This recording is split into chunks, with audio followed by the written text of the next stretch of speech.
पिछली बार हमारी स्मार्ट जनता ने सीख लिया था कि कैसे हम डेटा स्ट्रक्चर क्रिएट कर सकते हैं। और स्मार्ट जनता है तो स्मार्ट काम करती है। रील्स की जगह वो एजुकेशनल कंटेंट देखती है और अपने कैपिटल को ग्रो करने के बारे में सोचती है। उसी दिशा में हम अगला कदम बढ़ाते हैं। Hello and welcome back to smart traders hub YouTube channel. And कैसे हो दोस्तों? I am Pawan Patidar and I welcome you to my YouTube channel. और इस वीडियो में समझेंगे कि कैसे हम लूप को यूज कर सकते हैं और कैसे हम फंक्शन डिफाइन कर सकते हैं और फंक्शन को यूज भी कर सकते हैं। तो जो भी पिछले वीडियो तक फॉलो कर रहे हैं उनको पता है कि हम यहाँ तक आ चुके थे। तो पहले हम डिस्कस कर लेते कि लूप होते क्या है।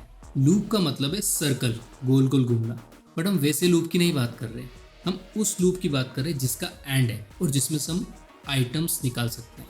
फॉर एग्जाम्पल यहाँ पर आप देख रहे हैं कि स्टॉक प्राइजेस में हमारे पास 3 स्टॉक्स है और उनकी प्राइजेस भी है। तो इसके अंदर हम लूप लगा के कैसे स्टॉक्स का नाम और प्राइजेस की डिटेल हम निकाल सकते हैं। होता क्या है ना कि लोग मल्टीपल स्टॉक्स को ट्रैक करते रहते हैं और उनको वही डेटा ब्रोकर से डायरेक्टली उनके कंप्यूटर पर मिलता है। अब उनकी जॉब ये है कि उस डेटा में कैसे लूप लगाकर जो डिटेल उनको निकालनी है वो निकाले। इसका प्रोसेस बहुत ही सिंपल है, वो हम स्क्रीन पर देखते हैं। सबसे पहले हम लिखेंगे 4 और हमको क्या चीज़ निकालनी है? हमको निकालना है स्टॉक्स एंड व्हाट प्राइजेस। तो इसके लिए हम लिखेंगे 4, हम निकालेंगे स्टॉक और उसका प्राइस। किस में से?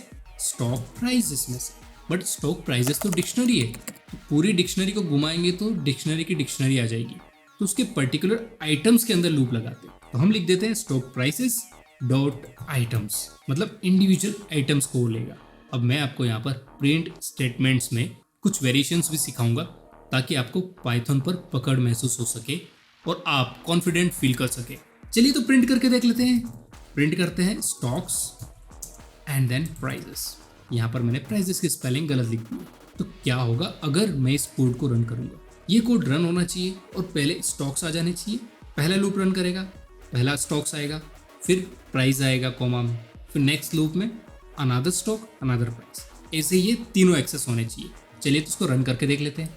ओके, हालांकि इसने एरर नहीं दिए, बट जो मेरी स्मार्ट जनता है वो फिगर आउट कर चुकी होगी कि हमने यहाँ पर क्या गलती कर दी है। और जिन्होंने फिगर आउट नहीं किया है उनको मैं बता देता हूँ।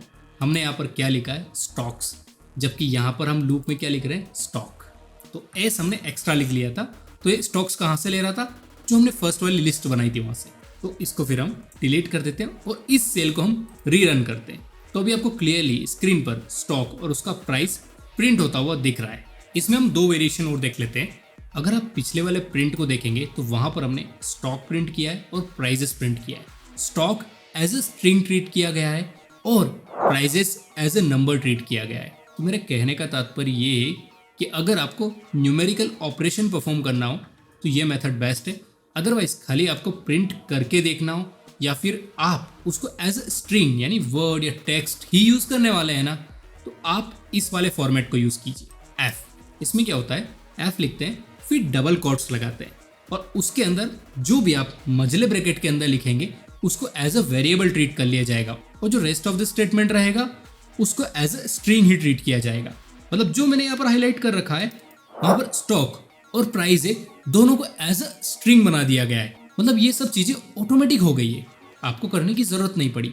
और वहीं पर जो दूसरा स्टेटमेंट लिखा है वो भी सही है, बट यहाँ पर स्टॉक एज अ स्ट्रिंग लिया गया है और प्राइस एज अ नंबर लिया गया है। Number might be integer, it might be whole number और फ्लोट और anything. Now I would like to print it. तो ये पहले वाला स्टेटमेंट तो हमने प्रिंट करके देख लिया था, इसको हम डिलीट कर देते हैं और जो नेक्स्ट 2 स्टेटमेंट जो हम प्रिंट करने वाले हैं उसको रन करके देखते हैं। तो हमने जब रन किया तो इसने हमें एरर दे दी। एरर इसलिए दे दी क्योंकि यहाँ पर हमने प्राइस लिखा है और यहाँ पर प्राइजेस लिखा है। तो मैं क्या करता हूँ, उधर भी प्राइस ही कर देता हूँ, क्योंकि जब हम स्टॉक देख रहे हैं तो हम प्राइस ही देखेंगे। और इसको फिर से रन करके देखते हैं। तो यहाँ पर देखिए ये वाला स्टेटमेंट रन हो गया, इसने कुछ भी नहीं बोला। पर ये जो 5वां नंबर का ये बता रहा है, ये बोल रहा है कि only concatenate string not integer. मतलब ये वाला इंटीजर था तो मैं इन दोनों को जोड़ नहीं पाया या फिर जॉइन ऑपरेशन परफॉर्म नहीं कर पाया। तो यहाँ पर हम कैसे कर सकते हैं? हम इसको स्ट्रिंग बना लेते हैं। तो अब दोनों के आउटपुट सेम आने चाहिए। चलिए तो इसको रन करके देख लेते हैं। ये देखिए दोनों के आउटपुट अभी सेम आ रहे हैं। तो अभी आपको पता चल गया कि कब आपको एफ और डबल कोट यूज करना है और कब आपको नॉर्मली प्रिंट फंक्शन के अंदर डबल कोट में प्लस से ज्वाइन करना है। प्लस से ज्वाइन करेंगे तो जो भी नंबर होगा उसको आपको स्ट्रिंग में कन्वर्ट करना पड़ेगा। और वहीं पर अगर आप फॉर्मेटेड टेक्स्ट यूज करते हैं, मतलब F डबल कोट वाला, तो आपको स्ट्रिंग में कन्वर्ट करने की जरूरत नहीं है, क्योंकि ये ऑटोमेटिकली उसको ट्रीट करेगा कि ये स्ट्रिंग ही है। तो आप समझ गए हैं कि लूप कैसे काम करता है और प्रिंट स्टेटमेंट्स के क्या क्या वेरिएशन है और उनको कैसे आपको यूज करना है। चलिए अब हम लोग फंक्शन डिफाइन करते हैं और फंक्शन को भी रन करके देखते हैं और फंक्शन कैसे काम करता है उसके बारे में जानते हैं।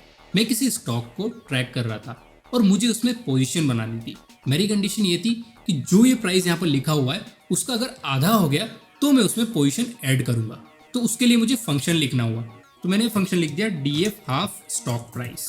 तो जब भी प्राइस आधा हो जाएगा तब ये मुझे बता देगा कि प्राइस आधा हो चुका है। तो इस फंक्शन को कैसे कॉल करना है वो भी हम देखेंगे। तो इसमें हम स्टॉक पास कर देंगे और वो स्टॉक जाएगा और वो स्क्रीन पर प्रिंट करके बताएगा हाफ स्टॉक प्राइस। तो इसको लिखने के दो वेरिएशन है, या तो आप लिख दीजिए हाफ स्टॉक प्राइस और फिर स्टॉक बाय 2 और फिर रिटर्न कर दीजिए हाफ स्टॉक प्राइस को ही। इसका एक और वेरिएशन है, वो भी मैं आपको बता देता हूँ। आपने पहले यहाँ पर डिवाइडेड बाय 2 किया और उसके बाद उसकी वैल्यू जो वेरिएबल में लेकर आपने डायरेक्टली उसको रिटर्न किया, या फिर आप डायरेक्टली यहाँ पर ये लिख सकते थे ना स्टॉक बाय 2, तो भी काम हो जाता। But for better understanding I would advise that you take the value in variable first, then you have to return that value. Now let's run this program, let me know what output you are guessing. If you are guessing no output then you are correct, because it is function, it is doing nothing. पर अभी मुझे print करके देखना है कि उसकी आधी value क्या होती है। कौन से स्टॉक की? हम ले लेते हैं यहाँ पर एग्जांपल में TCS, क्योंकि TCS हमने स्टॉक लिस्ट में ऑलरेडी लिखा हुआ है। हम लिखते हैं प्रिंट, फिर लिखते हैं फंक्शन और फंक्शन के अंदर हम लोग स्टॉक पास करेंगे। इसको कैसे पास करेंगे? हम लिखेंगे स्टॉक प्राइजेस, देन इसके अंदर लिख देंगे TCS, क्योंकि हम TCS को मॉनिटर कर रहे हैं और TCS की आउटपुट में हमको वैल्यू चाहिए। अगर आप इसमें कंफ्यूज हो रहे हैं कि आपने ये डबल स्क्वायर ब्रैकेट में TCS क्यों लिखा, तो आप पहले देख लीजिए, हमने ऐसा पहले भी किया हुआ है। तो ये नॉलेज हमारा वहां से डिराइव होकर आता है। चलिए तो इस कोड को रन कर लेते हैं और देखते हैं कि इसका आउटपुट क्या आता है। Simple, it is 500। You can also calculate it because the TCS price for the dictionary was 1000। तो अगर आपका ब्रोकर आपको डेटा देता है और आपको उस स्टॉक में पोजीशन बनानी है और आपकी कंडीशन है कि जब उस स्टॉक का प्राइस आधा हो जाएगा तब मैं पोजीशन बनाऊंगा, तो फिर आप इस फंक्शन का यूज कर सकते हैं। तो अभी आपने कस्टम फंक्शन बनाना भी सीख लिया है और धीरे धीरे आपकी स्मार्टनेस बढ़ती जा रही है। Thank you guys for watching this video. If you found this video helpful then hit the like button and consider subscribing to my channel.